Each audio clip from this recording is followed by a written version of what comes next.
Join me, Dr. Diane, as I reframe what it means to thrive in midlife.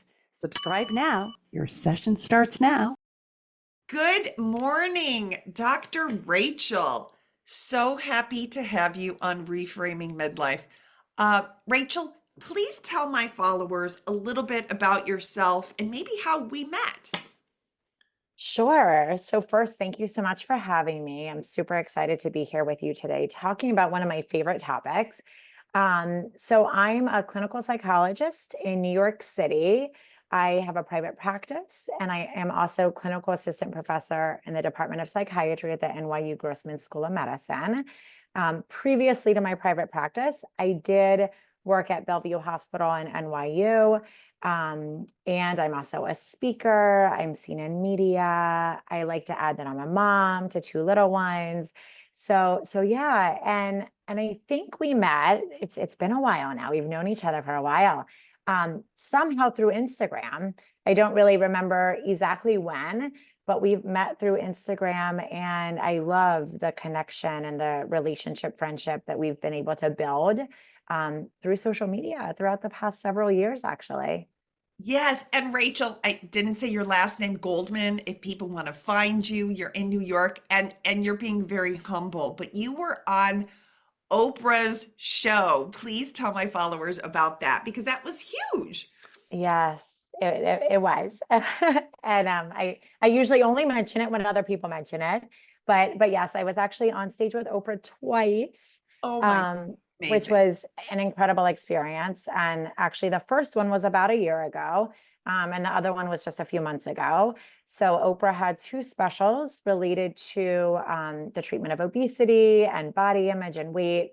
And that's really my specialty, and my academic background and research is really in that area, as much as I do a lot related to cognitive behavioral therapy. So I was on stage with her on both of those occasions, which was just an amazing experience on so many levels. But really, for Oprah to be able to have these conversations and bring them to the next level, I think was really just huge for our field, in terms of the treatments that are available for obesity, and even just talking about body image and the shame that so many people hold, unfortunately due to diet culture. But I think just bringing those to her platform and stage was huge, and I'm glad that I had the opportunity to be able to be a part of that. Oh, Rachel, that's fantastic. And just talking about the GLPs and what people can do, and Oprah being an amazing spokesperson from her own personal experience, right? Her weight being Definitely. up and down. But I love that because I've worked in this area of body image, and so many of my followers can relate to that. And it's really the power of cognitive behavioral therapy that you and I both share. That in terms of the literature, it's the number one proven clinical treatment for depression, for anxiety, for a whole host of issues. And today, I was hoping, Rachel, you could help me just talk about the process of what it means to reframe a thought or change the way that you think. Yeah. So we can't talk about that without talking about CBT, right? So for anybody that's listening, right, cognitive behavioral therapy, known as CBT, is a type of therapy that it talks about this basic premise, or the basic theory behind it is that our thoughts, emotions, and behaviors are all linked. And just as you said, it is like the number one, it's evidence-based for so many different illnesses and concerns. But I like to remind people that although it was initially developed for depression, it is actually, research has shown that is helpful in so many ways. And I like to tell people also that you don't have to be diagnosed with a mental illness in order to benefit from CBT. All of us, every single person living on this planet, can actually benefit from some of the tools and techniques that CBT tells us. And one of them is reframing our thoughts, exactly what we're talking about today. And the reason for that is, once again, because our thoughts, emotions, and behaviors are linked, it is so important to be mindful of the words we use when we speak to ourselves. So we often hear people talk about self-talk.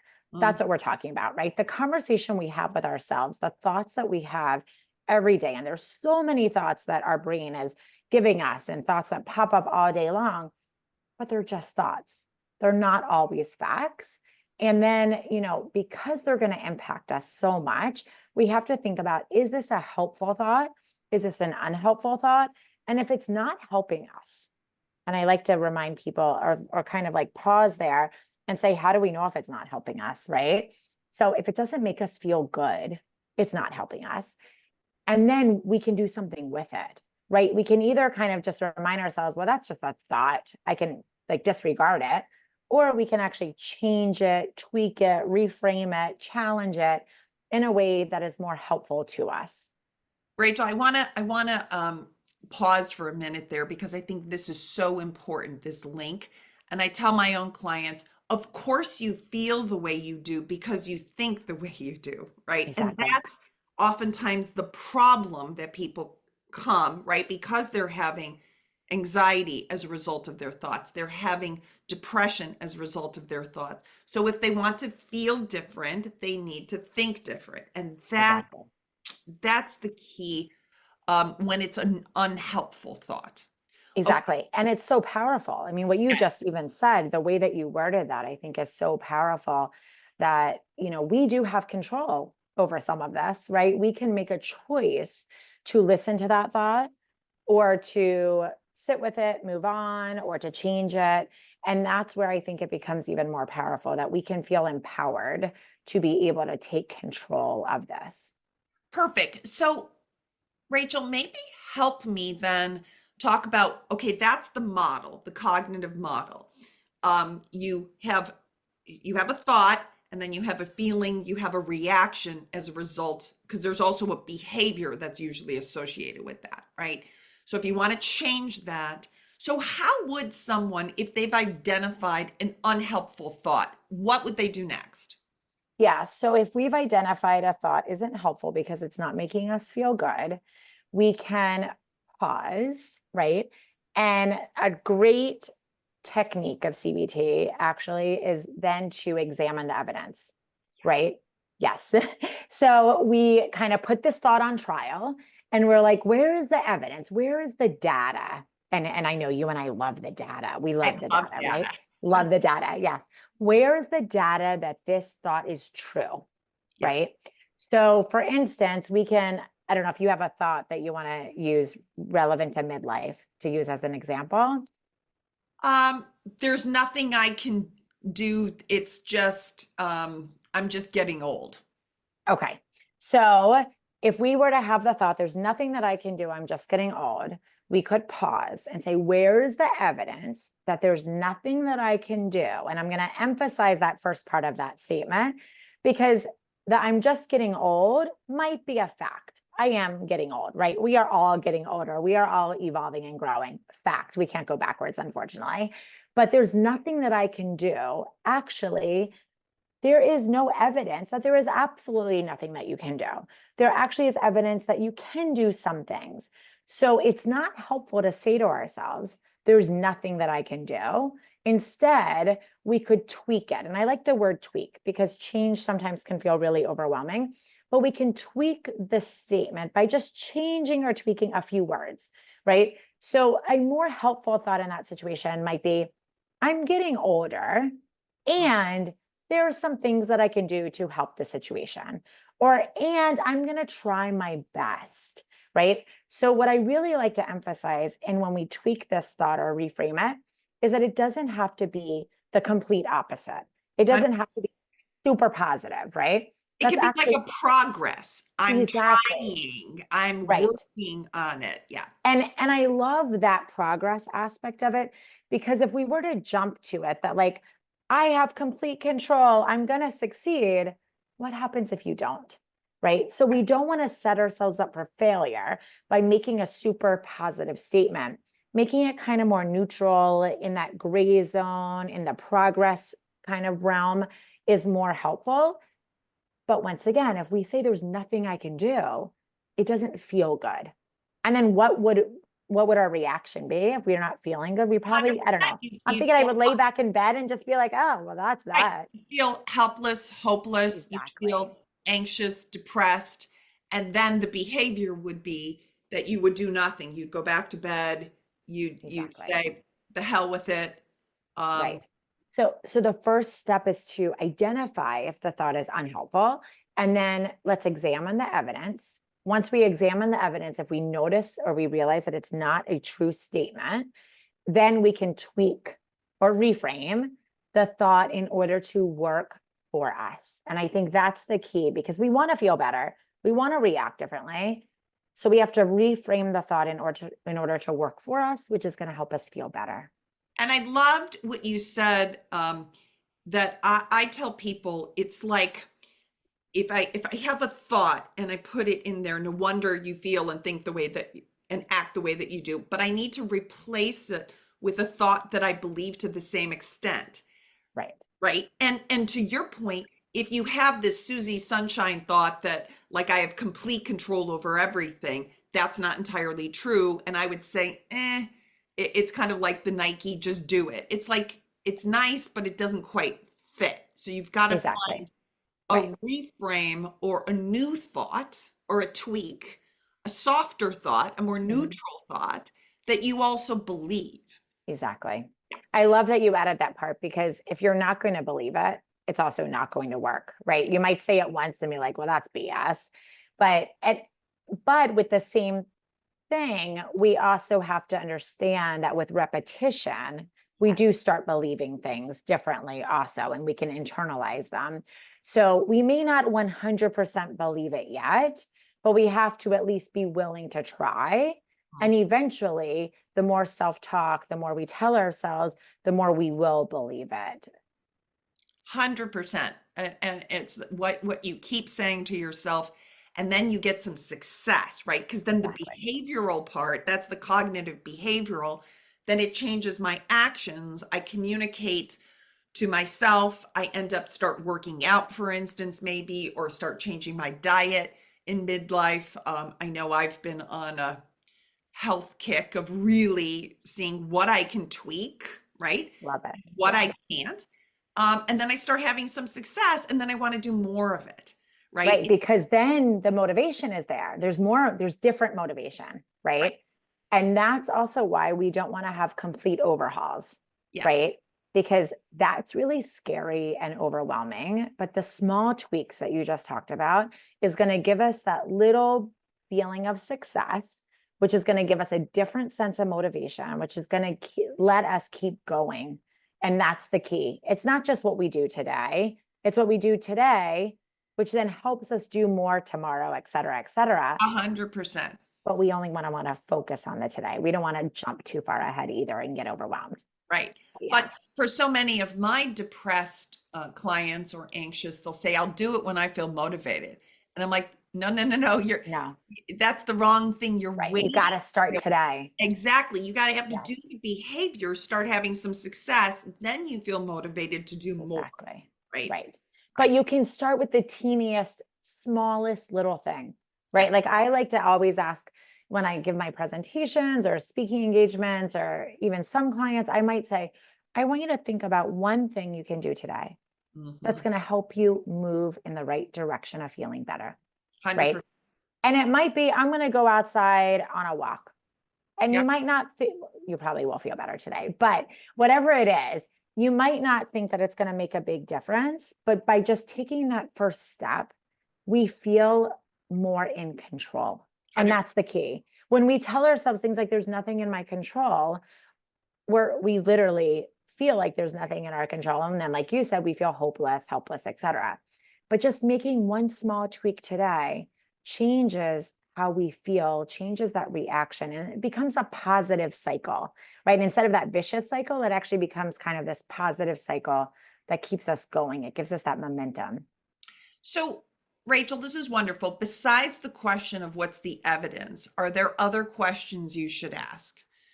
Yeah. So, well, there's other things that we can do, right? So, when we have these unhelpful thoughts, for some people, they're okay with just sitting with them also, right? Like maybe there's thoughts that we just have to accept, Hmm. and that's fine. Tell ourselves that's just a thought. It is what it is, and I'm going to move on. Hmm. So, I like to also tell people that if you don't feel like necessarily reframing all your thoughts that are unhelpful. Some of them you can kind of think of like a cloud passing by, Oh, right? uh-huh. Right? The thought is there, the cloud is there, and it's going to roll on by, and eventually it's out of your sight, say. Mhm. So, I think once again, it can be overwhelming to think, wow, I have all these unhelpful thoughts. Some of them aren't necessarily unhelpful. We just don't want to really attend to them. We don't have to pay attention to them, and we can just kind of move them over. But the ones that we do want to reframe, which once again goes back to that thought, emotion, behavior, and reframing, we can examine the evidence. We can also, once again, ask, is this helpful? Right? Is this a helpful thought for me? If it's not helpful, what else can I do with it? Right? What else can I do about it? And once again, going back to that neutral statement, I think is super helpful. But we can also just tell ourselves, like, a thought is just a thought. All thoughts are not facts. We all have thoughts. And that's where I also like to remind people to be mindful of the words they're using when they're speaking to themselves, because we hear messages all day, every day from everywhere, not just from ourselves, from you and I, from media, from social media, from society, from parents, relationships, all these things. We're thrown these messages constantly, Yes. and our brain tries to make sense of it. So it spits out some kind of thought from all of this, but it may not necessarily be true. And that's, I think, also a really important note, that we're internalizing these messages. We start believing them, just like why continued consistency telling ourselves something different, where we might start believing. But we start believing things, and we have to kind of take a step back and be like, is that actually true? Right? Or is that helpful to me? I love what you're saying, and I also oftentimes ask my clients to, like, why now, or like, what's changed? I love that. Yeah, Like, if all of a sudden I'm feeling old, for instance, right. have I been looking in the mirror more and like focusing on my neck skin or my wrinkles, or like what's changed? Or you're worried that somebody's like upset with you or something, right? And I think back to the it's just a thought, nothing's really changed, but Right. somehow I've been focused on it. And Right. like, what's the worst case scenario of all of that, right? Right.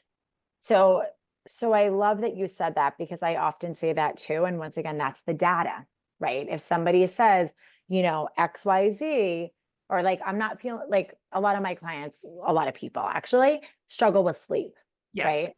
But Oh, maybe you've been sleeping well, and all of a sudden you're not sleeping well, right? Lots of changes, midlife, hormones, all these things also could be happening. And I do like to then ask, well, what else has changed? Right? This actually just happened with a client yesterday. And I was like, tell me about any increased stressors that you've had. Tell me about your week, right? We were able to identify it's actually the stress that's going on, work related, et cetera, that caused this. And now, if I know that it's the stress, I can do something about the stress. And then I can reframe the way I talk to myself about the sleep, right? As opposed to, oh, I'm never going to sleep again. I'm never going to have good sleep again. Actually, there's a reason. Let's change that. I am going to be able to sleep better, but I have to first focus on my stress management. So well, I think, go that's ahead. terrific, Rachel, because now you're feeling more in control, Exactly. right? It's related to something as opposed to free floating anxiety. And even when you do a dysfunctional thought record, and I will link it in my show notes, it says, ask yourself what's happened right now and try to identify what's the event. Back to the sleep, Exactly. all of a sudden you've noticed you have more stress. And now I reframe, oh, if I deal with my stress, I'll sleep better, as opposed to I have no control over my sleep. Exactly. And that's the key, is that we want to regain control, Yes, right? We feel anxious when we feel out of control. 100%. So that is definitely the key. Going back to, okay, what is in my control that I can focus on? Or I always say, focus on what's in your control. What is in my control that I can tweak? Yes, What can I do? There's always going to be things in life that are out of our control, but there are always things in life that are also in our control. 100%. And I like too that you also put it in a broader context, because as therapists, and psychologists, we're like investigators, right? We're Yep. trying to like find out why now, what's happened, what's the evidence, and just these questions even get people to start thinking about that. So Yes, now, and I oftentimes say, like, I want to teach you these skills, and then I don't want you to be dependent upon therapy forever, right? Like, how can you exactly. then learn these things yourself? So, do you have advice for people on then how do they make this like a practice? Or if I want to start integrating these different thoughts, what do I do? Yeah. So I think the first thing that we can do is start becoming more aware of our thoughts, right? And I think you're actually going to link also like sample cognitive distortions, Yeah, right? I will. I know you call them Yes, dysfunctional thoughts, but yes. same thing. Yeah. So I think, and that's what I tend to do. I tend to teach my clients or tell them what some of the most common unhelpful thoughts are, right? And when I say unhelpful thoughts, we could be saying it's the same thing: dysfunctional thoughts, cognitive distortions, unhelpful thoughts. We all have them. And I think that's the first reminder that when you go through this list, I don't want people to think, oh my God, what's wrong with me? I have all of these. We all do them to some degree. So I'm going to give some examples that are very common for that reason.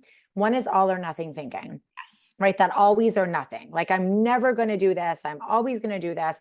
Or I ate the cookie. I might as well eat the whole box. That all or nothing thinking. We often do as humans, but it's easy. It's more helpful to be a little more flexible in our thinking, right? That gray area. There is a gray area. Neutral. Yeah. Exactly, the neutral. So that's a very common one. Another one I like to use as an example are the should Oh, statements. yeah. Oh, I hate those statements. But so many of us do them. It's like, I should go to the gym. I should go to sleep earlier. It should I be like to, healthy. Yeah. exactly. Unfortunately, though, that should statement holds a lot of power and it puts all this extra pressure on us, on ourselves. I like to tell people when they have the should statements, who says you should? Is it society? Is it you? Is it your mother? Do you want to? Do you need to? Do you choose to? A simple tweak in those words make a big difference. If I say to you, Dr. Diane, you should eat healthier, how does that make you feel? Yeah, you're shitting on yourself is what I say. Exactly. I know. I love when people say that. So Yeah. then I say, well, it feels more empowering. It feels more in control to say, I'm making the decision or I'm choosing to try to eat healthier. Mhm. It feels so different than I should. So the first step is just to be aware of how these thoughts are impacting how you feel. And in order to do that, I tell people to kind of read through that list of the most common ones and then just literally simply be mindful of the words you're using when you're speaking to yourself. That's the first step. Just be mindful, be aware. And then you're going to catch, oh, I just said should. Oh, I just said an all Yeah. or nothing statement. So Or I'm just to be personalizing or exactly, or astro. another big one. Yes. Or fortune telling, right? Yeah. Mind reading. Like, how do we know? Like, the worst case scenario is probably not going to happen, but we're assuming that it is an unhelpful thought also. So just being aware of that is the first step. Yeah, because there's power in identifying that there might be an error, right, Right. in the thinking. And I love that. Step one, anybody listening, write this down, identify, like just sit with and hold this idea that there could be something faulty. I don't like that. That sounds a little harsh, but Unhelpful. unhelpful. There Yeah. could be unhelpful thoughts. Great. What next then? That's step one. So after you identify that you participate in some of these unhelpful thoughts, you can then ask yourself, what do I want to do with it? Right? Are they impacting how you're feeling? So probably. And then you can decide, is this a thought that I kind of sit with and let go? And I just tell myself it's just a thought and move on? Or is it a thought that's really impacting how I'm acting and it's going to impact my life in a way that I want to change it? Right. How I'm So, feeling. Yes. exactly. And Mhm. then we can think of a tweak, right? Is there a word that I can tweak? Like I said, I should eat healthier versus I choose to, I want to. So these kind of thought records that I know you mentioned earlier, Dr. Diane, are super helpful. So we can use a thought record, we can create our own thought record. Really what it is just writing down the unhelpful thought and then writing down a more helpful thought can be really helpful. And then we can go back and look at that again at a later time. And eventually, in time, with repetition and consistency, we start automatically saying the new thought. And that's the key. With consistency, repetition, patience, our new automatic, I mean, rather, it will become our new automatic. And that's what I like to remind people. This is not easy. What we're talking about are tools and techniques. It's not easy. We don't expect you to get it right away. And the reason it's not easy is because for years, you've been telling yourself something this way. Like you've been saying the all or nothing thoughts, or you've been saying the should statements. So because it took time to become automatic, it's going to take some time to create a new automatic. But the benefit or the greatest thing is that just because it was learned, we can also unlearn it. We can retrain our brain. And I think that is also so empowering. And that goes back to like neuroplasticity, and the Exactly. brain is powerful and we can change things. I love that. But what I also think is so important is to understand that you did not come up with this thought in a vacuum. Exactly. When you said, like, where did this come from? Your mother, society, that is so powerful to say, right? Like images of beauty or standards or, cultural, or what aging looks like. I shouldn't have any wrinkles because I'm shown pictures of women that don't have wrinkles, right? Right. You get this somewhere, and then I call it reframing, you call it tweaking, but then saying which of these thoughts would I like to change that are now going to change how I feel and empower me to act in different ways. Right. Beautiful. Exactly. It's huge. And that's a good important reminder too, is to not blame yourself for having these thoughts. Yes. Right. Because I think, especially when we kind of look over that list and we start becoming aware of it, we realize, wow, I have a lot of these. Completely normal. We are not to blame. It is because of all those messages. And knowing now that there's something you can do about it, and we can, like I said, retrain our brains, that eventually your new automatic thought is going to become a helpful one. And that I think is huge because that impacts, like you said, how we feel, but also how we live our life. And I love that you said with consistency and repetition. I mean, I've worked on clinical trials at Stanford, and sometimes I have we would call it like CBT boot camp, right? Like Right. and we're on it, right? And then as therapists, we're kind of following up, and then your session might look like, let's pull out those thought records. How are you feeling? What is your Exactly. mood looking like? Let's go through them because sometimes we can help even tweak a little bit more. And I just remember on those clinical trials, we would encourage people to do about 50 dysfunctional thought records, which sounds like a lot. But for it to become more automatic, Exactly. which is, oh, there I go again. I'm thinking negative thoughts, unhelpful thoughts. Now, what do I need to do? Hmm. And how would it be helpful to think something differently? Right. And I think that point is so important to make because if we do something once and it doesn't work, we have tendencies to just give up. Right. 100%. And the reminder of the clinical trials, the evidence are telling us that we have to do it more like 50 times in order for it to become the new automatic, can also be motivation to remember that, first of all, we're going to make mistakes. We're not going to get it right away. It's not going to work right away. I always tell my clients, it's not going to work. Like you are so used to doing this a certain way, you have to give it time. But if you didn't hear that, right? If they didn't know that, they might throw the towel in after the first two times and be like, I'm going to screw this. It's never going to work for me. I'm not going to do it. I'm throwing the towel in. But instead, go back to the evidence, the data of what you just said, and remind ourselves, once again, the thoughts matter. Remind ourselves it's going to take time. Mhm. It's okay. I need to keep doing this. And we're not going to get it right away. And that's fine. But with repetition, with consistency, with time, with patience, we can create new automatics. And that is so powerful. Right. And then the new automatic thought creates new habits. And if I woke up and I reframed my thought about back to, there's nothing I can do, I'm getting older. If my new reframe, what do we think the new reframe could be? I'm getting older and that's okay. I'm doing what I can. Something like that. Absolutely. Right. I'm right. I'm not fearing getting older, Right. and I'm also working on the things I can, like sleep and diet and exercise and all the environmental things. Right. Absolutely. And then you start looking at it and go, yeah, look at me. Look at me. Yeah. I'm doing all the things. And then that's when, and I'm sure you have clients that have said this to you too, that's when we hear people say, wow, I can't believe how great I feel.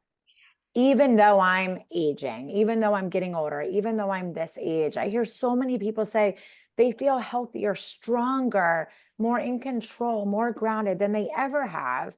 And it really all starts with the thoughts. 100%. And the tricky thing, it's kind of hard. It's not like fitness you can show before and afters, right? It's like if we could have the brain and Right. show before and afters, but It's we do true. have some evidence if you look at like all the blood flow and the cognitive piece, we look at brain studies and we know that this works, and it's Right. just so powerful. And that's why cognitive behavioral therapy has been uh and now they're doing CBTI for sleep, Yep.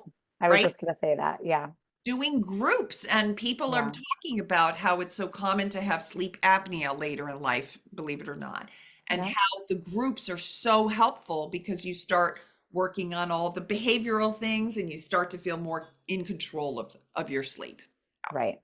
It's so important. I mean, like we said kind of at the beginning of this, anybody can benefit from starting to utilize some CBT skills in their daily life.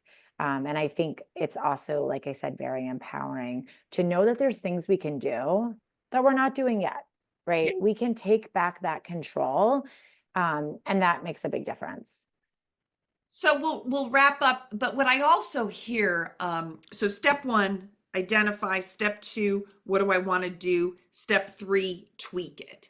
Make a subtle change. And I love that you're also talking about have some compassion for yourself. Recognize that you are a product of your environment, your family life situation, of society, and now taking back control, asking yourself, what can I do, um, and then going out and trying it, practicing it, and I say then recycling some of those thoughts.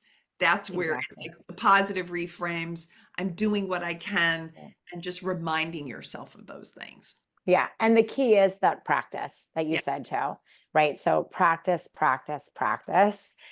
Just like anything, like building a muscle, right? We want to like build that muscle for us so it becomes so automatic that this is what we do. We become experts at it.